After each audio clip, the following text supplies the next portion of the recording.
СДСМ тврди дека претседателот Иванов вчера признал дека Борис Јосифовски, член на неговиот кабинет, бил во седиштето на ВМРО-ДПМН на 27 април, од каде го координирал нападот на собранието.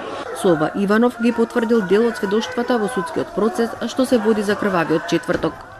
Исказите на осумничените и јавно достапните информации покажуваат дека токму во луксузниот дворец на 8-миот спрат во седиштето на криминалната ВМРО-ДПМН се координирале активности за бруталниот упад во собранието на 27 април. Мицкоски не повикува на одговорност, туку се става во заштита на насилниците и криминалот на Никола Груевски.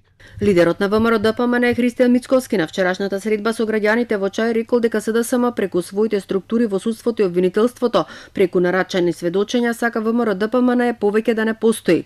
Ке се појави некој сведок кој ќе каже дека ВМРО-ДПМН била ваква или таква и ќе се представи во јавноста како злосторничка организација, за да им се даде потоа правен легитимитета на овие структури да можат да нанесат удар врз партијата, затоа што така ќе бидат најсигурни, изјавил Мицкоски.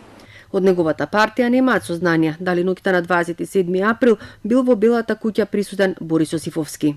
Лично јас Борис Јосифовски не сум го видел тогаш во седиштето на ВМРО-ДПМН, меѓутоа од она што можам да го потврдам дека Борис Јосифовски е долгогодишен член на ВМРО-ДПМН и уште од структурите на Унијата на млади сили како нејзин генерален секретар, тоа е можеби пред повеќе од 15 на години, така да не гледам причина зошто не би можел кога сака да дојде во неговата матична партија.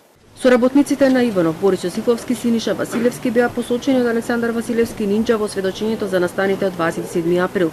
Иванов вчера ги отфрли наводите на Василевски дека под притисок на странскиот фактор се повлекол од планот да прогласи воена состојба.